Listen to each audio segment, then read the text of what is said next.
Welcome to the YCast, everybody. Today we are covering West Kai for weeks 7, 8, and 9. I'm your host Malachi, and today I am joined by. Hubel? And Spoofy. Alright, the first team we'll be covering is the Majins.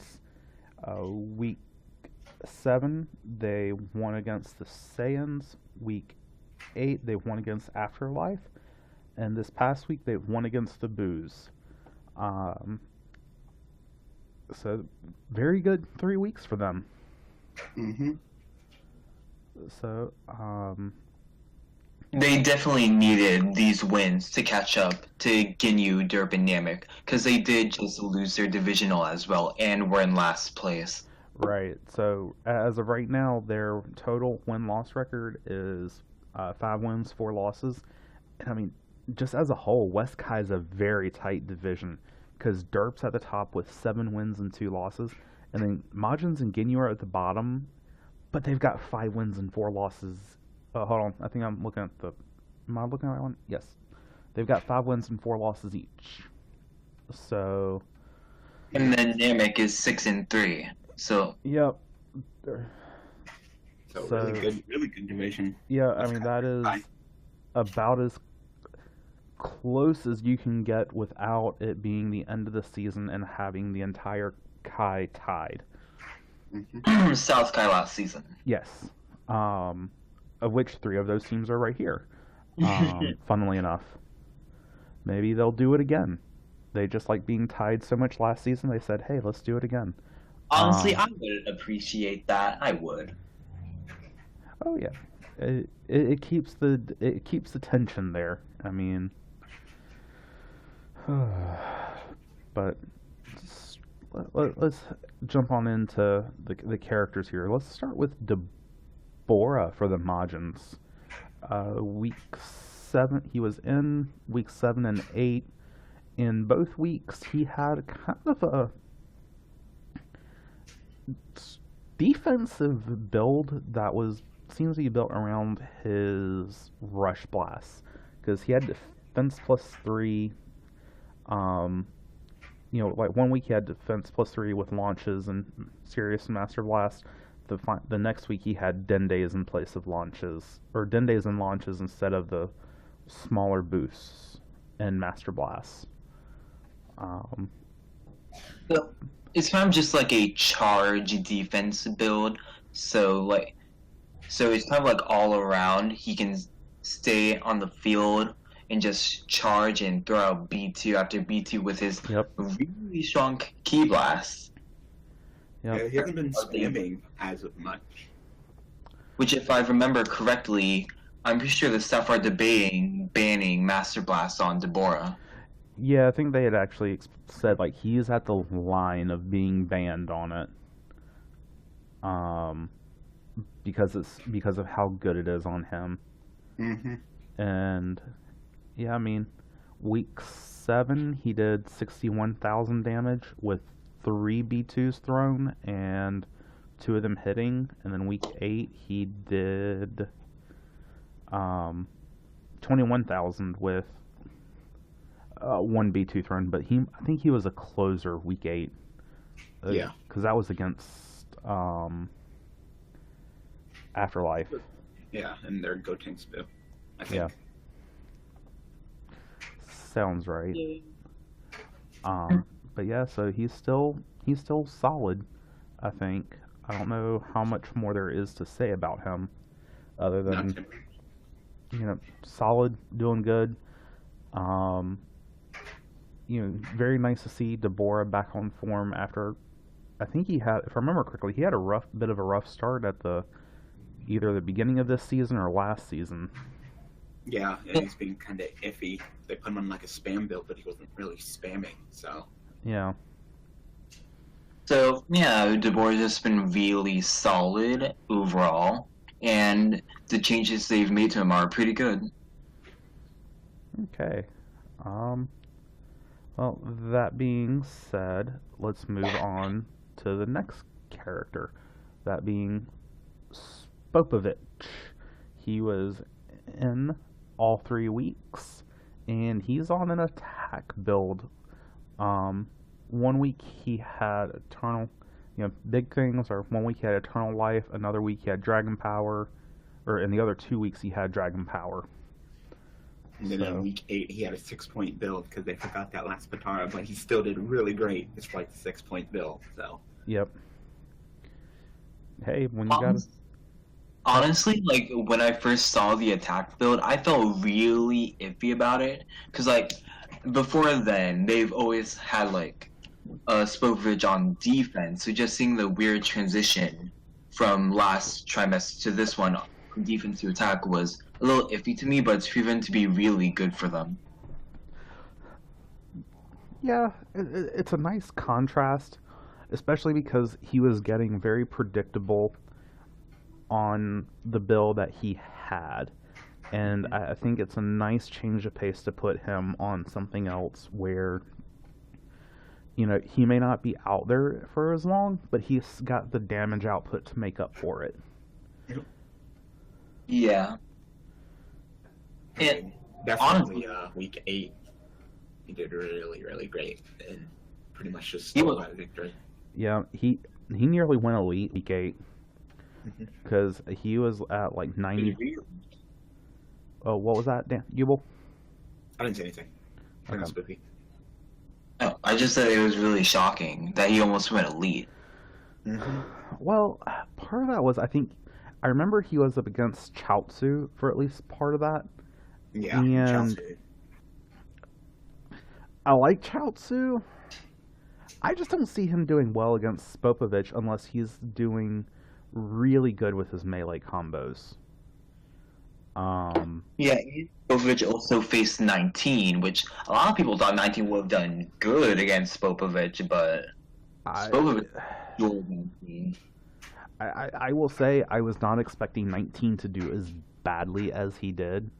But 19 versus Spopovich is definitely a matchup where I favor Spopovich.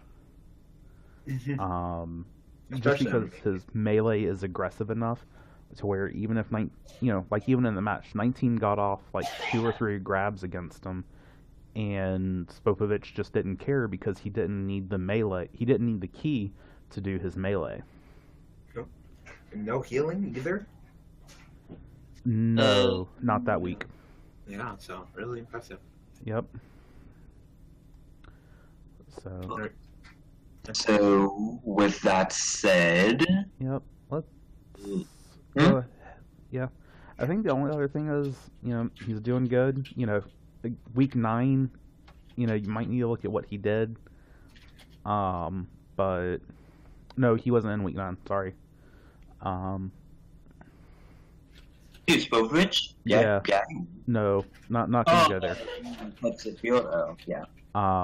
However, that does bring us to our next character, which is Majub, who was in all 3 weeks and has also been on a very heavy melee build. Now he's on defense. Yeah, he did. They did change him over to defense in week 8, and it worked. It worked. it seems to be working for him. Yeah. Which is like kind of surprising because like throughout the season, I've always considered Maju to be goodish, but really inconsistent, at least in my perspective. So it's good to see him like do so well, like he did against the Boos. Yeah, that was a shocker. I did not expect that to happen. Yeah, I mean, some of it just kind of looking back at the damage stats, which just to get a feel for what he's been doing. I'm wondering if Majub's been good, and it's just he's had a few off weeks, or if he's been like a closer and just couldn't get the damage to, he just didn't have the damage reflected in his stats. Because let's see, where 1 week he had less than 10k, he did less than 10k damage. So, but yeah, no, I like the idea of him on defense with like defense +2, because he's so dependent on his, because all he does is melee. Um, and then Dragon Power's very interesting for him because does he? Let's see. Does he get in a lot of clashes? He got in a couple clashes last match. He got like 1 or 2 with Evil Boo and like 2 or 3 with Gohan Boo. Okay. Because like just looking at the stats up through week 8, he had only done 5 clashes. So I think that's probably a carryover for when they were copying Oob. But now they seem like they're coming to their own with their model. Oob is kind of falling off. So hey, maybe you should copy them then, Yubel. yeah. Similar, but we'll see. Yeah. Anyway, Maju did really great. I thought maybe Evil Boo could take him, and I knew that if Evil Boo couldn't take him, that Maju Boo wasn't going to be able to. So that fight went really downhill. And Gohan pulling off pretty much an even fight wasn't great either. That was definitely a lose for Maju week 9. I'm honestly interested to see like how the damage comparison between Nova against the Gohans and Maju against Boos. Cause like I know Nova did probably more than Maju, but I just really want to see like what was the damage difference because Maju destroyed the majority of the Boos. I will let you know because I get to do stats for that match, so it'll be up at some point. All right, next character. But yeah, Maju's still doing good. Let's move on to Majin Vegeta. He was in weeks 7 and 9, benched in week 8, and he was on a pretty heavy charge build both weeks. It's just really been doing good for him. Yeah. He's rocking it. So, spamming as much as he can. He was so kind to Garlic this past week, and just tagged at the very end for Garlic to finish off the match and not utterly destroy his average damage stat. Yeah, he did really well against the Saiyans. He was out against Afterlife, and he did really well against the Boos. He pretty much fought toe to toe with Kid Buu, and actually just took down Kid Buu. Really, the Rush Blast just hurt. Despite not even having a boost to his Rush Blast, he's not like one of the Vegetas that does Rush Blast 3. So Yeah. he was still just Rush Blasting it up and doing B2s, jumping back and doing Big Bang attacks, and the other B2 I forgot the name of. Final Impact? Yes. Yeah. And just doing a really great job. I think that they found themselves a good spammy Majin Vegeta, so good job. That they have. Something I found really interesting against Saiyans is that his B2, which I find really threatening, is his Big Bang, because it's just like really big blue ball, which like has a big hitbox. But against Saiyans, he used Final Impact the most and hit most of them, which I found really shocking, because like I always saw that Final Impact being his more lesser B2 out of his 2.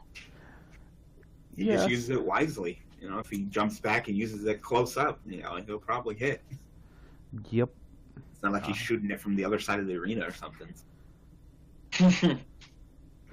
Yeah, I mean it's one of those where Final Impact is just a full power energy wave with a nice name. So as long as he uses it wisely, like I think he did against the Saiyans, I mean, it hurts so hard.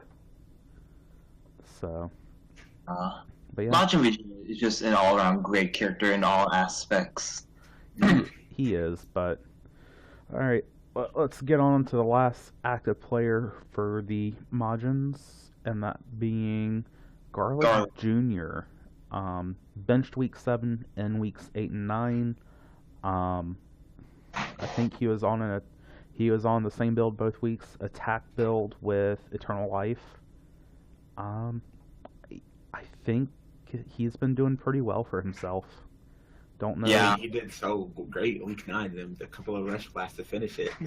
Yep. His average damage stat is gonna go. It's gonna change so much you're not gonna believe it. Yeah, and then like week 8, I don't even think he did that much either, because Spopovich took up a lot of the other fighters. Yeah, I think most of the team ended up just doing about 30,000 apiece in order after Spopovich went elite. Mhm. Or Yep, almost went elite, sorry. Yeah.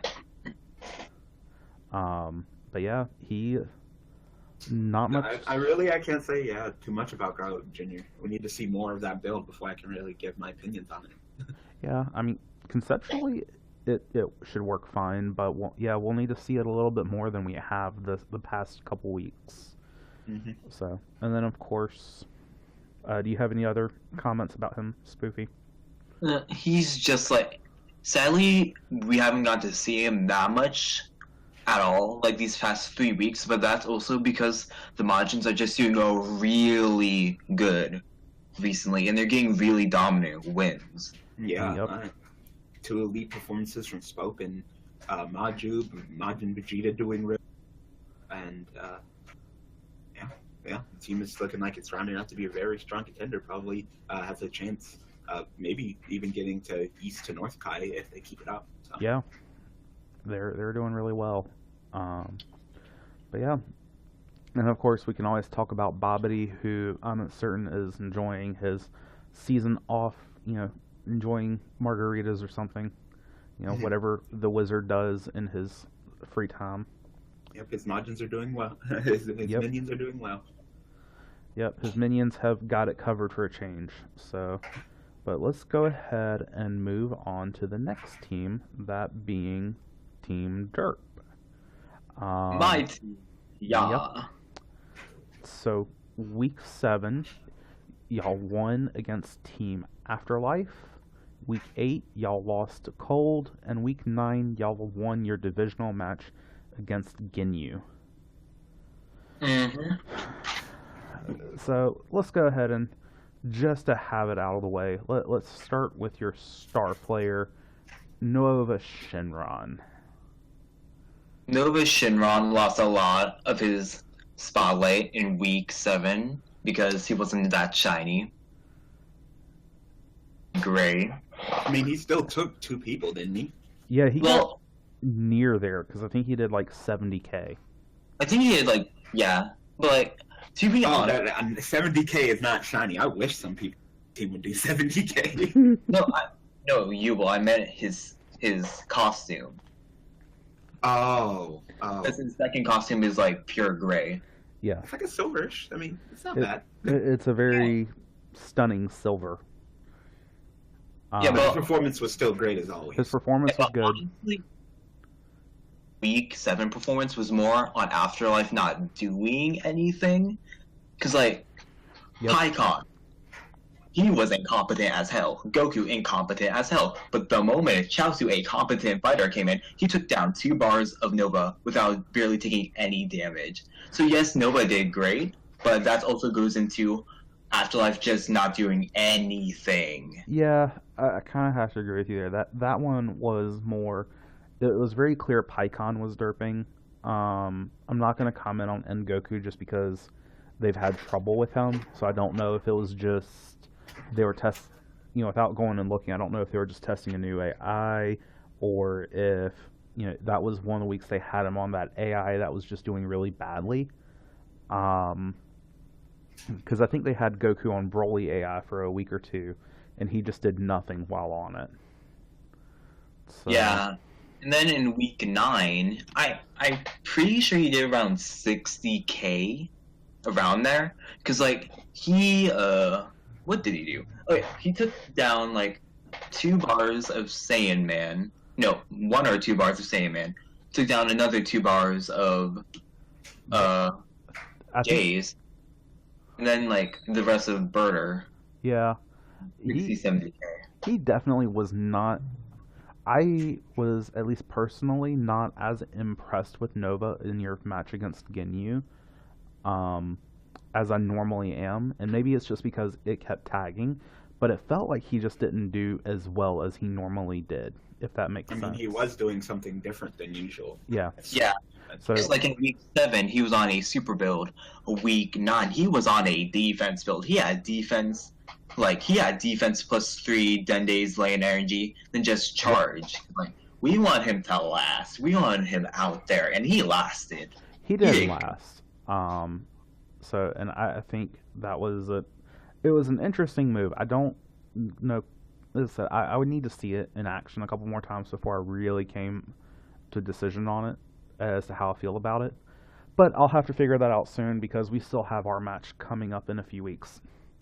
Oh, okay. But yeah, with that said, Nova's been Nova, so let's move on. So, next character. Let's talk about Kibito Kai.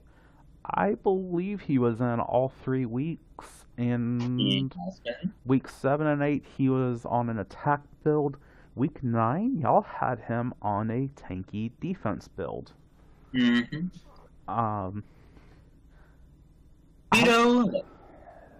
been doing, like, in week 7 and 9, he's done around the 5K.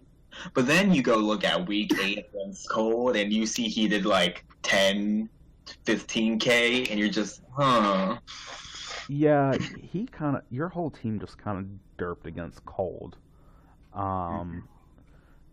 Because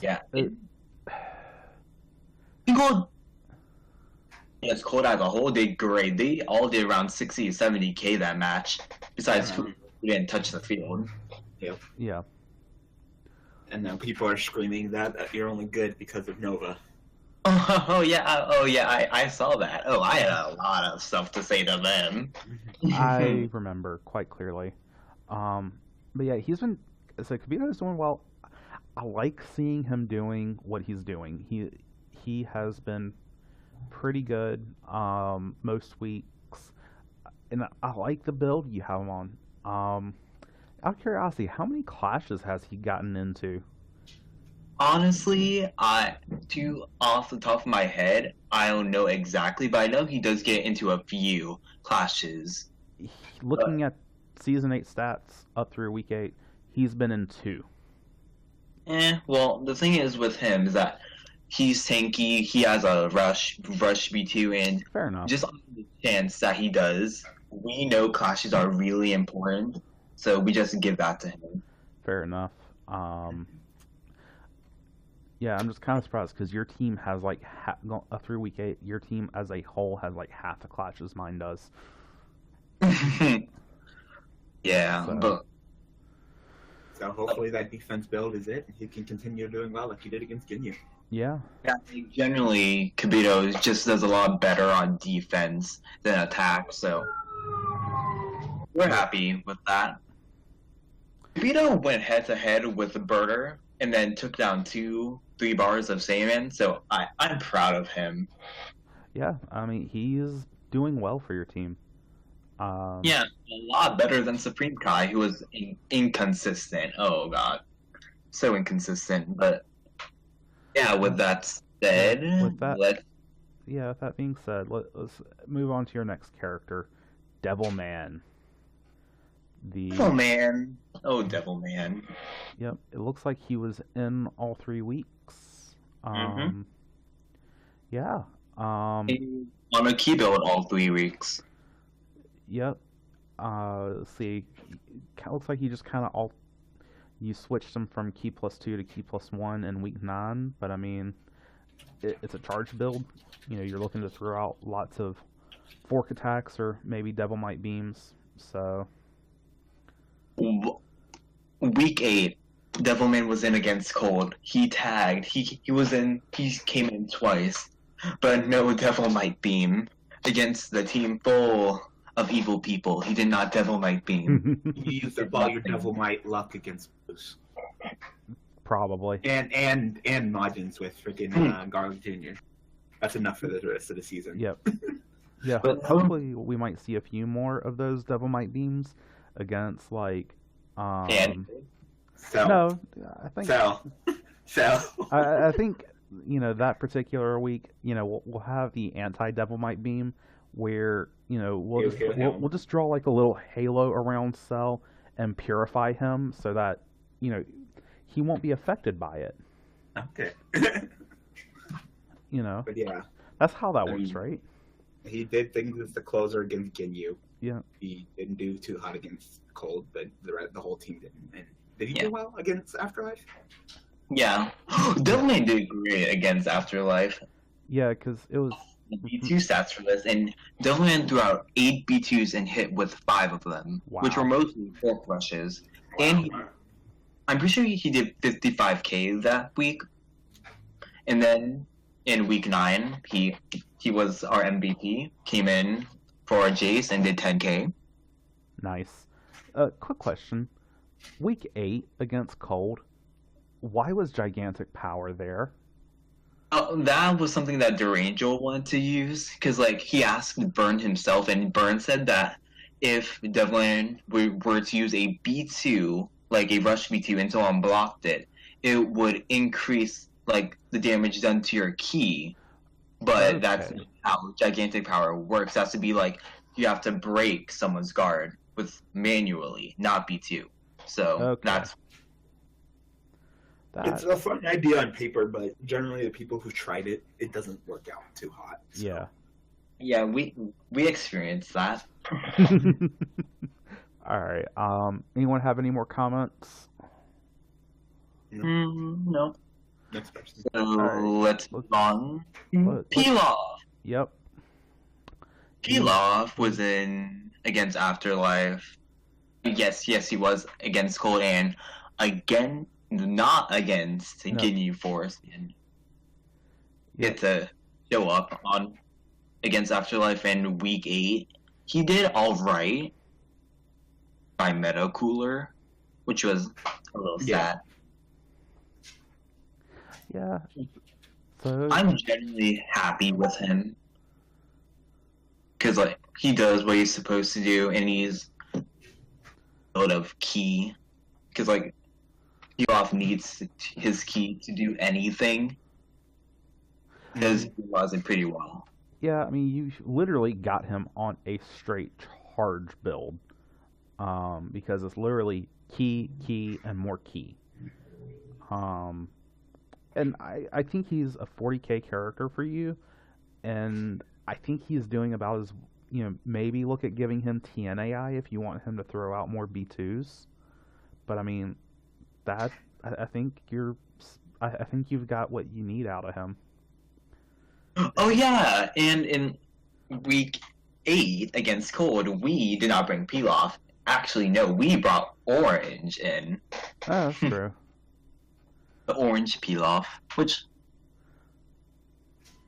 But yeah, Pilaf's just there. He's an average character, not great and not bad. So... So, yeah. So I think. So do we have any other comments on him? Nope. Um. He's just your average character. He's Yep. much better than he was than on the Dragon Ball Warriors. That's for sure. That is true. Working. All right, so let's move on to Dodoria. Dodoria was benched week 7 and was in weeks 8 and 9. And week 8 had a defense build. Week 9 had an attack build. Take it away, Spoofy. Dodoria, I'm honestly really proud of Dodoria. Even though our team didn't do that good against Cold in week 8, Dodoria did pretty damn well for his defense build, which he was essentially on a defense +4 because Dodoria has a natural defense +1. Then there was the lane energy that boosts the defense even more, and eternal life, which gives you life. Yep. And then week 9, he did 50k because he took out all of Raccoon, only losing 2 bars, and took down a bar and a half of Jace. I'm very happy Melee with it. Dodoria. I think Dodoria melee Eternal Life is like one of the best builds on him. So good. Yeah, and it still amazes me that Dodoria can do this well on a melee build. To be completely honest, just because you see how slow the melee is. But yeah, I think it just stuns hard. It kicks butt. I can vouch for that. Dodoria is a good mailer. Really is for some reason. Yeah, I mean, I kind of like seeing. Don't get me wrong. I like seeing Dodoria do really well on melee, just because I love it when in the league builds that you expect don't work and Hmm. work well, and Dodoria is just doing it and doing it Yep. well. Yep. So, So, yeah, um, yeah, it looks like we should that's go. everyone, right? What was that? That was everyone from Derp, right? Yep, looks like it. Unless we want to talk about Kui and who was on the free agent bench all 3 weeks. Yep. Um, Keeping it nice and warm. Good keeping job. that bench warm. Um, so we're gonna go ahead and move on to our next team, which is Ginyu. Ginyu week 7 lost to the Boos, won against the Saiyans, and lost their divisional to Derp. Um, so let's just go ahead and jump in. You know what? Let's look at the captain first. How's Cap doing? Uh, week 7 against Booze, he didn't do that great.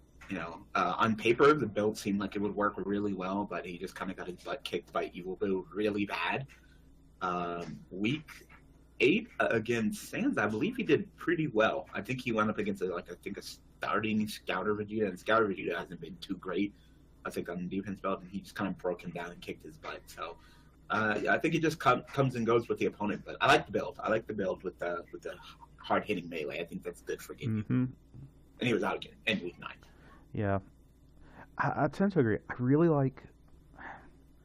So I really like the AI they have on Ginyu, so which is TNAI, because your TNAI tends to like its ultimate, and because of that, you always have that better chance of body switch, and then Mm-hmm. you've got a really strong melee build and healing, and that feels like it should be really good. And I think I think we're gonna see some good stuff from Ginyu with this. He's looking a lot better because I think he did pretty good against. If I remember correctly, he did decent against Saiyans, didn't he? Yeah, he did good. He did well against Sand. Took his man.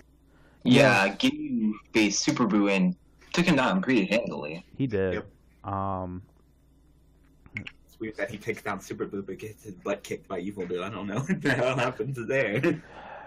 yeah, well, Evil Boo I think has also just been a generally better character this season than Super Boo has. Not to say that Super Boo is bad. It's just Evil Boo is better. Except for week 9. Not gonna go there. Uh, but yeah, Ginyu, I kind of feel like he should have been in against Derp. I think that his hard hitting melee might have really helped. But Maybe.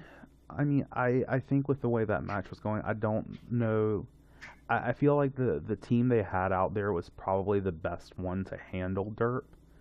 Um, so Honestly, like I kind of agree with Yubo because Raccoon, honestly, he hasn't done that good this season in my opinion. that's And fair. the main thing is just getting off an ult and doing something. But he's like the Majin Buu of Ginyu. yeah, He really goes out is. and ult or a B2, but doesn't do much else out of that. Yep.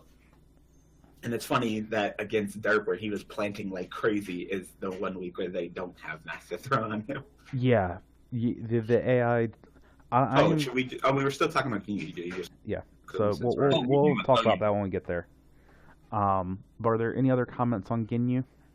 No, just All right. hopefully he comes back next week for week 10 and does really well. Yep. Maybe stick with that melee build. So, since we're talking about him anyway, let's talk about Raccoon, who was in week 7 and 8, and Bent, who was actually in all 3 weeks. Yeah. The 1 week that they don't have, Master Throw on him, he does like 10 grabs. So I will But note. he has that Master Blast, though. Ooh. Yeah, I don't know if that was a typo on their Something like part or. I will. It wasn't. They Uh, really want to try that. I don't like that. Anthony, I'm sure it was Anthony or Goldmajack, they said in the DBZ chat that Raccoon apparently really liked his Ki Blast, so that's why, but they also changed his AI Yeah, from Vegeta to Piccolo, which I don't think was the smartest thing to do, but I I agree in principle with the change in AI. I think Raccoon's had a lot of issues with consistency lately, and so Piccolo AI is probably not, while it's probably not the one I would have chosen, I think it still might have been a better choice than The Vegeta, Vegeta. but I think I like the old build better. Yeah, I think he should have had eternal life against you, but I Yeah, mean, it's surprising that they didn't even use that Patara at all. yeah. Um, but yeah, when it comes to a divisional, I'd have to be really confident in a new AI to test for the to use for the first time on the field a new AI. Mm-hmm. And I think what you were saying earlier about having Ginyu in against that, yeah, not realizing that Raccoon has a new AI this week, I think I would have taken Ginyu over Raccoon, but Yeah. they might have they might have needed to save benches. I don't know. Yeah, I don't know Um, the bench order that they had, but so uh, any other questions? week two he did. I think he won the match for them against Sans. I think he took out like a giant ape Vegeta, I believe, and won it. And then week seven yeah, he here's was the Blood poll. Kick. So Yeah. Um, any other comments, gentlemen? No. nope, none of them. All right. Let's move on to Birder. He was in all 3 weeks, and he's been rocking a super build, and it's worked for him. Mm-hmm. Surprisingly, you think that he'd be like on a melee build, maybe with a combo master and just building up that fast melee. But no, I mean, Oh, no, he still has Combo Master. mm-hmm. His build is very interesting. Let me just read it out. I know we haven't really been doing that, but let's just read this out. I'll think about it. So you've got Super plus 2, uh, Power of Rage, Combo Master, Fighting Spirit, Light Body, and Savior. And there's some variations on that, but that's the general gist. Mm-hmm. I like that idea because he's got a Rush Ultimate, a Rush B2, and I think his other one is a full power. Is it an Energy Ball? Yeah, it's an energy ball. Yeah.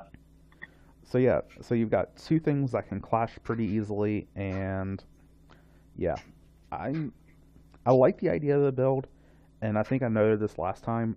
Burn did say that Combo Master does impact the combo damage from both B2s and melee. So That he does. Yeah, yeah, that's so just perfect guitar for him. yeah, I mean Combo Master is basically designed for Birder because that Yeah. Space Mock attack does so many hits where if Combo Master, without having done the testing, I'm just going to put this as the, if Combo Master does as advertised and helps that too, that's fantastic. Mm-hmm. Yeah. And his V2s, I mean, they do a lot of damage, and they can does a lot of space mock attacks. They can do with that super plus 2 build can do upwards of maybe 10k. So that's Yep. good.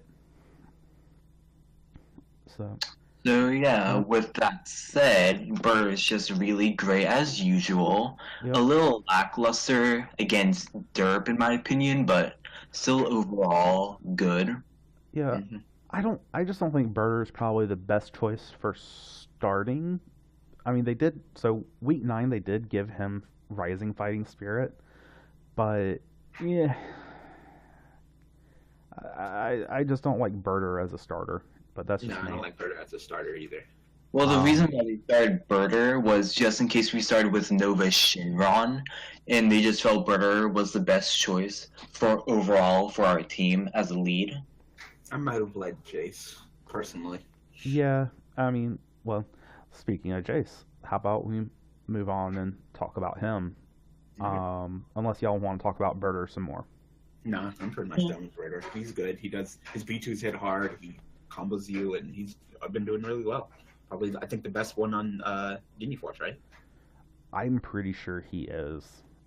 If he's not, it's very close, probably between him and.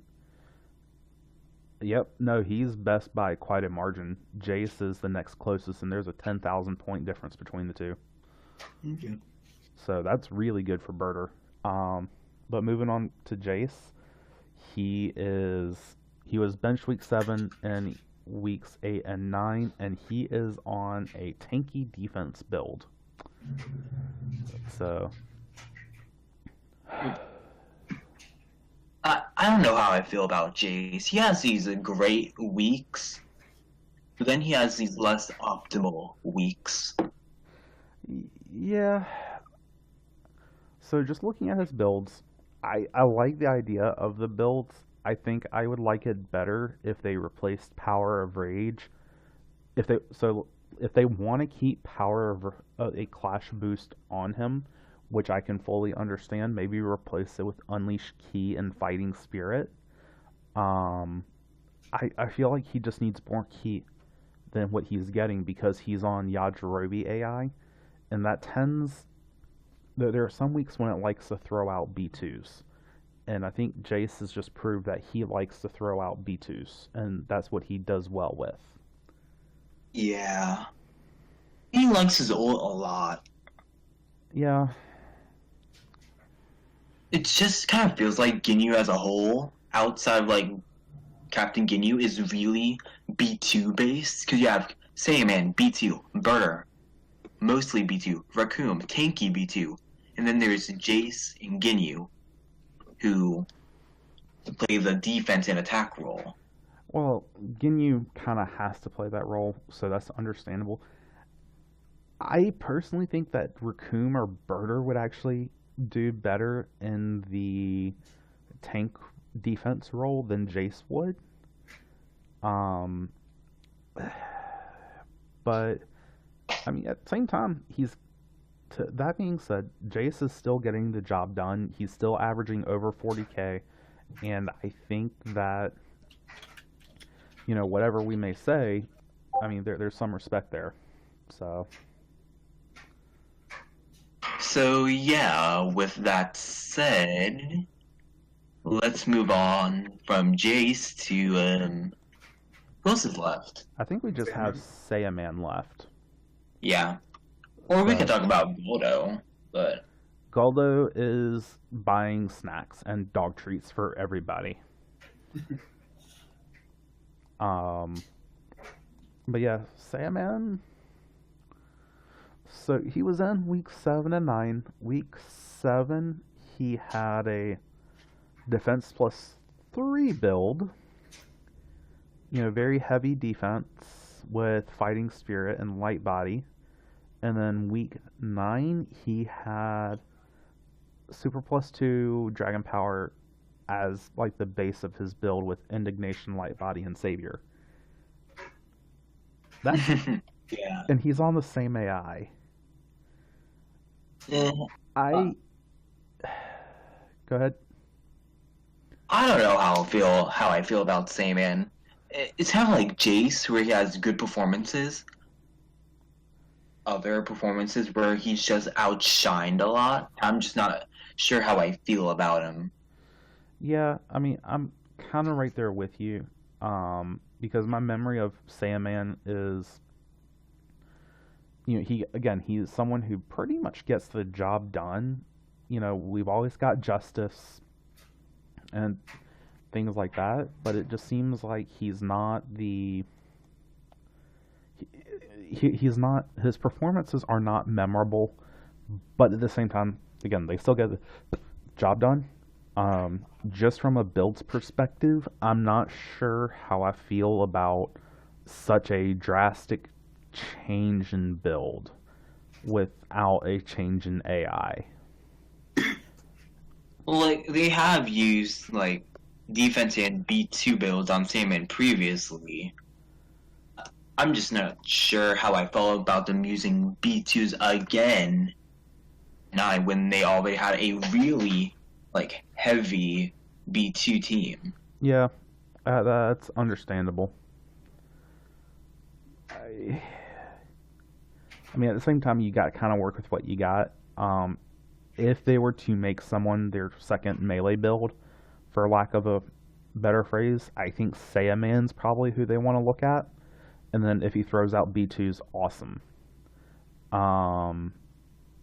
Because he tends to have probably the better melee, the best melee out of anyone there. But yeah, as I said, they've made it work. So, you got any comments, Yubel? No. He didn't do too well against Booze in week 7, but I mean, them nut punches, I can definitely see you going with that Super Plus build to make them hit harder, but that fight was just a hard fight against her. Alright. What about you, Spoofy? Nope, nothing else. Alright. Well, let's go ahead and then move on to our last team, which is Namek. Yep. They won against the Blades in week 7, lost to the Valkyries in week 8, and lost to the Androids in week 9. I know that's not the best record, but at the same time, I still feel like they're doing really well. I mean, but let's jump on in. Let's start with early Piccolo. He was in weeks 7 and 8 and benched week 9. And he is week 7, he was a defense plus 3 build with some charge. And week 8, he was a charge build with Dragon Power and KSA.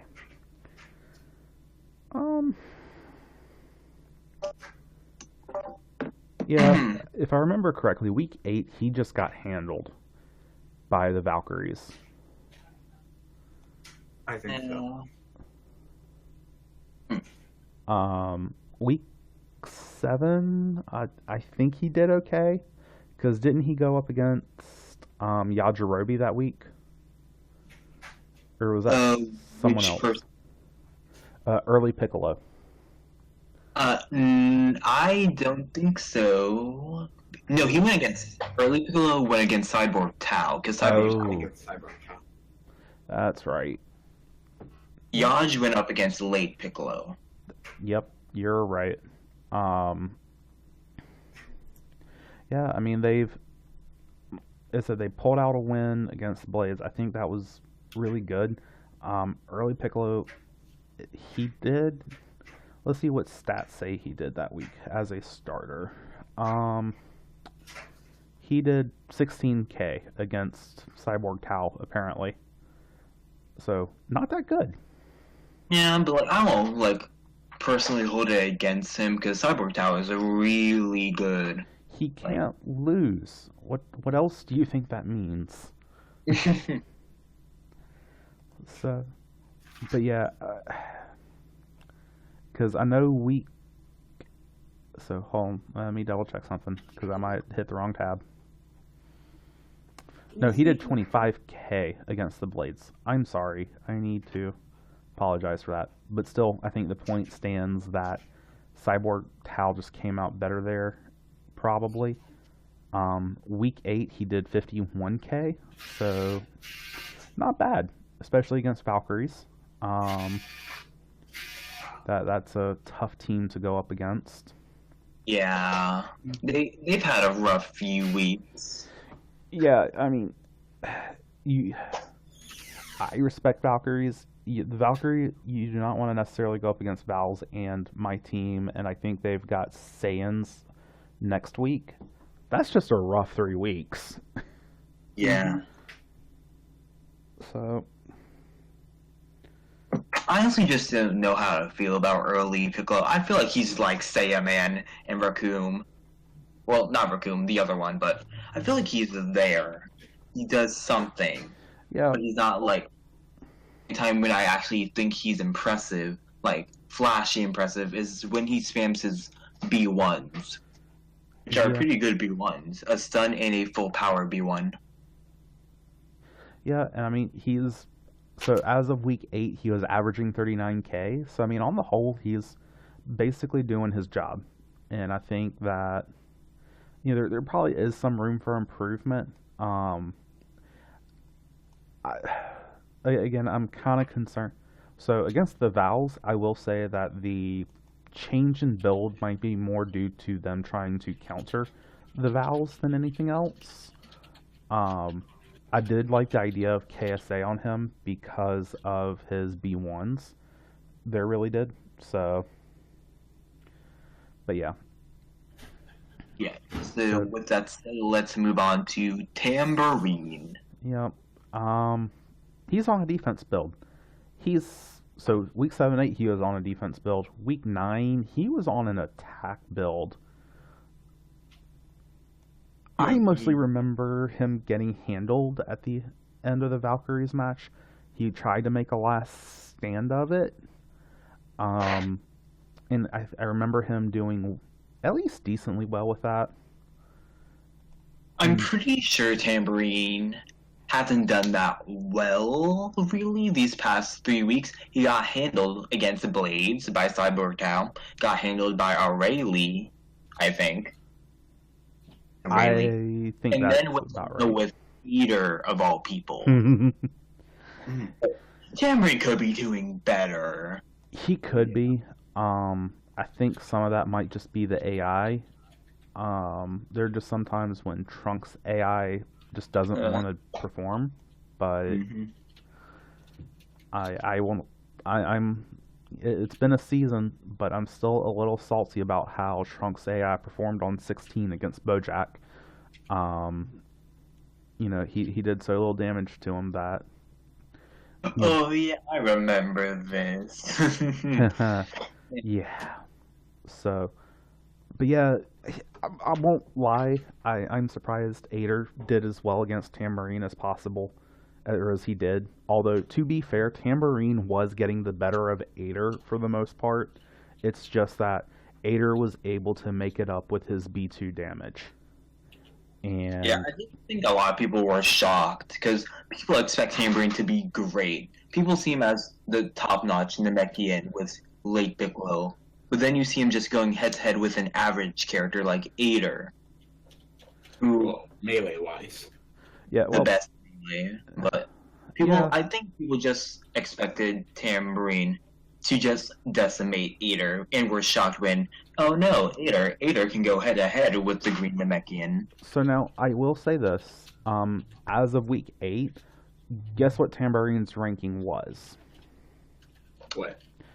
He was ranked 19th. Oh. Okay, that's pretty good. So he Oh, has, I was off.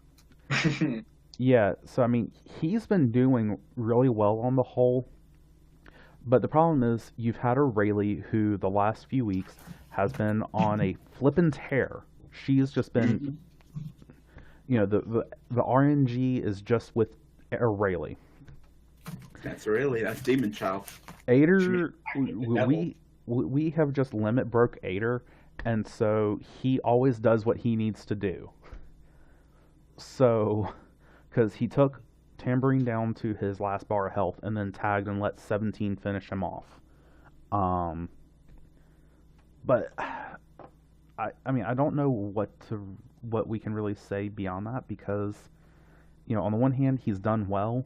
I mean, if you want to go the path and say he is broken, he needs something done, which I'm not sure I want to say because against the Vals, yes, he might have gotten handled, but he still did 40K. If you want to go that direction, he might need some more AI testing. I mean, I think there probably is some benefit to that, even if you think he's still doing well. But let's go ahead and move it on to the next character. Do we have any closing comments there? No, I'm good. Cool. So we've talked about early Piccolo. Let's talk about his later compatriot, late Piccolo. He was in weeks 7 and 9. Week 7, he was on an attack build. Week 9, he was on a defense build.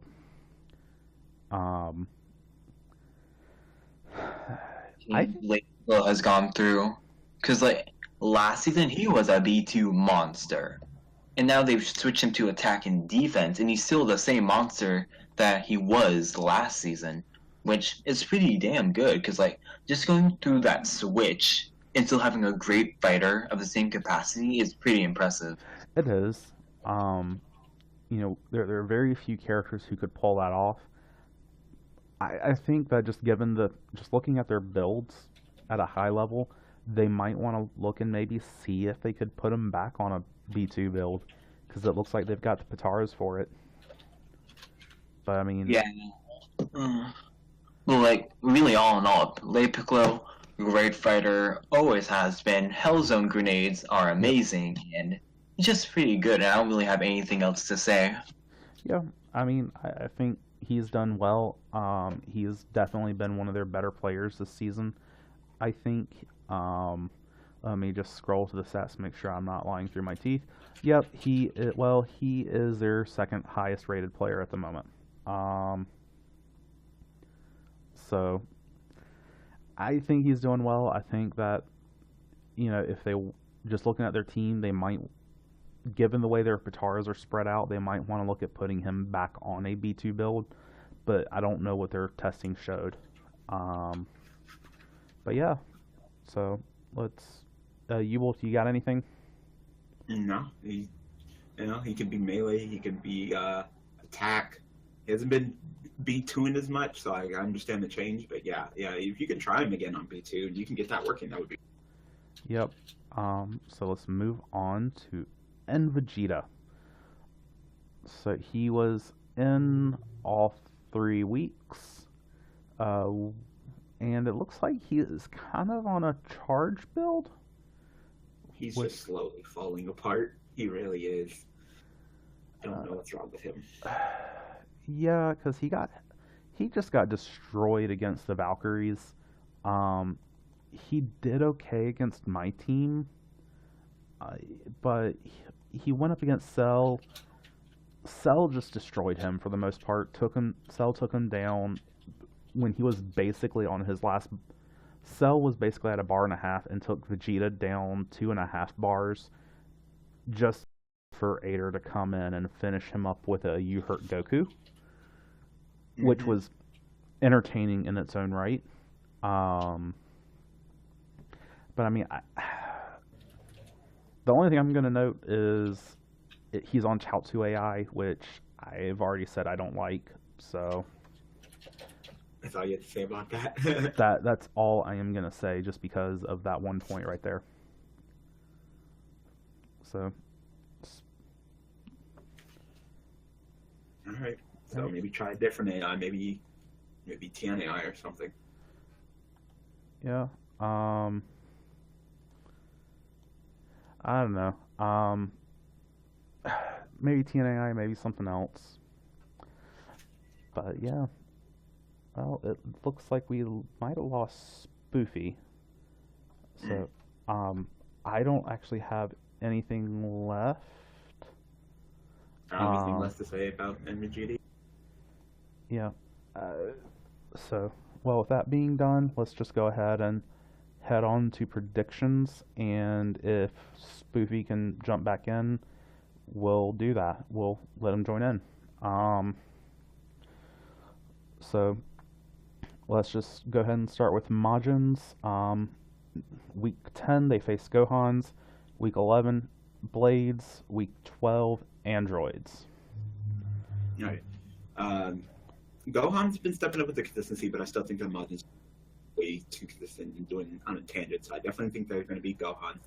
I hope they be Gohan. I think they're going to be Blades. Blades have just been lackluster lately, and I think Majins have stepped it up. And Androids, it's a tough one, but I think Androids are still a little bit more consistent than Majins overall, unless they get another beat performance. So I'm going to say 1 win, 2 losses. Oh, no, 2 wins, 1 loss. Okay. I think I might have to go the other direction. I think Gohans have really been stepping it up. Teen Gohan looked back like he was back to his old spammy self with that Key plus 2 build.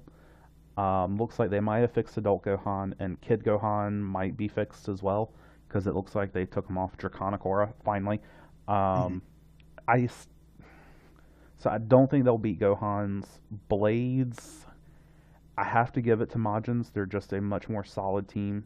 And Androids, I'm not voting as my own team, but I will admit that it will be a tough fight. So 1-2. Okay. Team, let's go. Next team, Team Derp.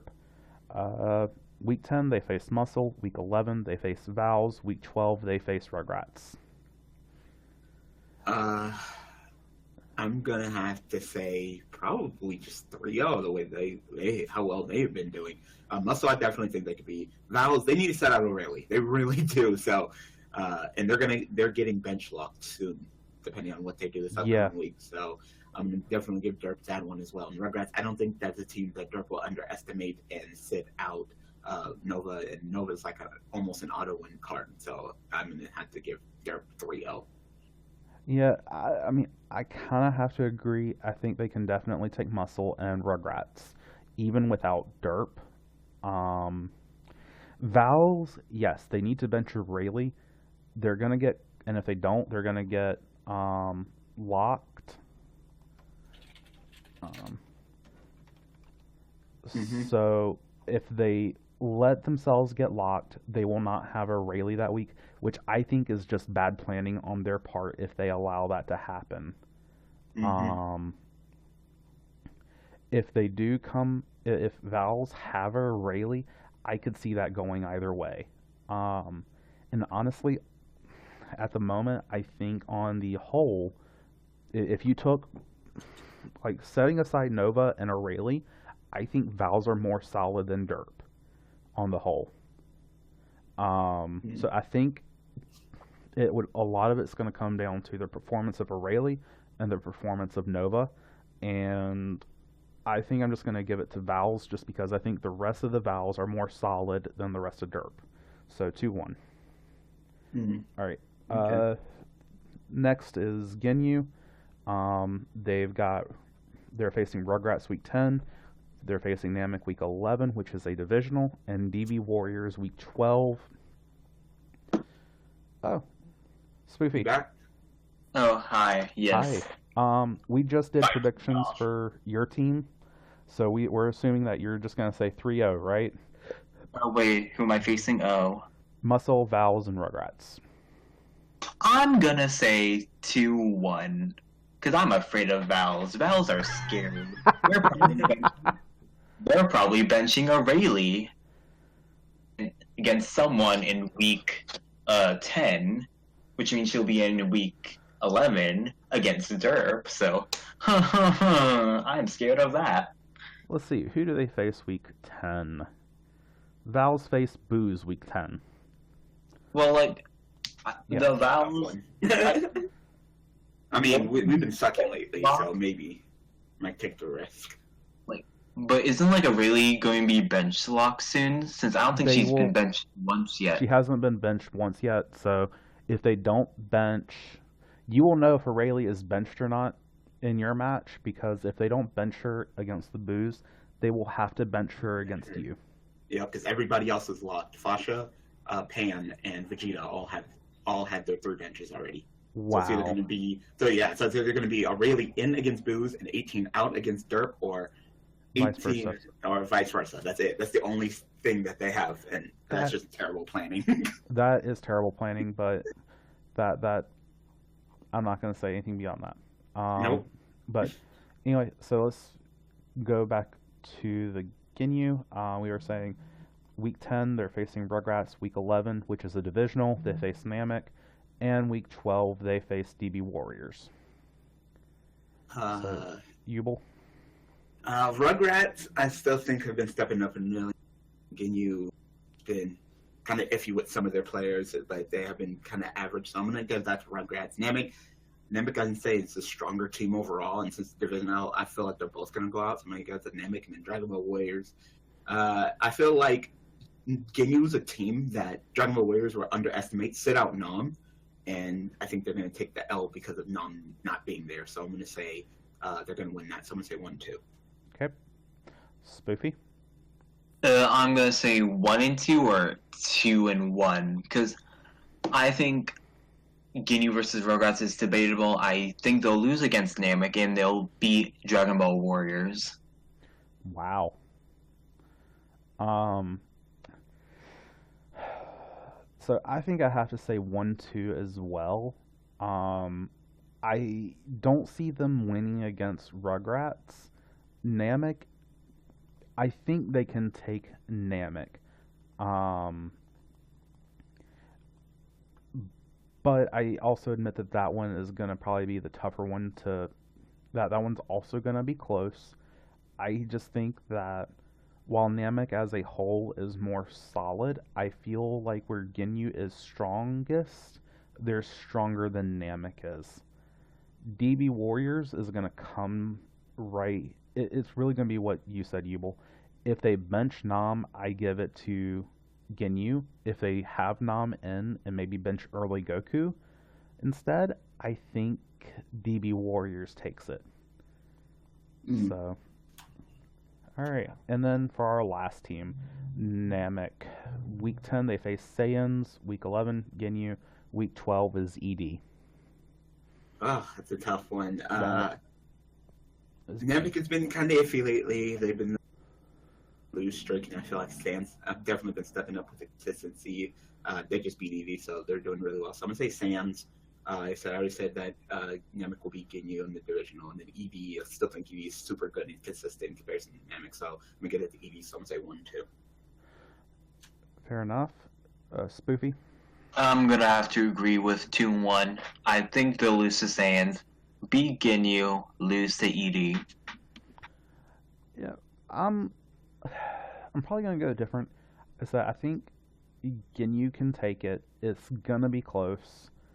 Saiyans, I'm not gonna fault Namek too much for their recent losses because they've just had a rough lineup the last couple weeks. As I said, they had to face Vals 2 weeks ago. They faced us this week, and then they faced Saiyans next. And I mean, our match was pretty close. I mean, they kept it to within a person with Vals. And while Saiyans are really good, I don't know that they're as good as either my team or the Vals, even though I have a healthy respect for them. But so I think Namek can take that one. Said I'm not sure about the Ginyu one. I think Ginyu will take it, and unless ED benches Yamcha against Namek, ED's got that. So 1-2. All right. All right. Well, I think that's it, everybody. So any closing comments for this section? Nope. Wi-Fi went out and it was irritating. Well, as we said, this is the closest division. It's going to remain interesting the next few weeks, and wish everyone their luck. Thank you, everyone, for joining us for the YCast, and we will see you guys next time as we continue to cover the last 3 weeks for each of the other Kais. So, later. Bye.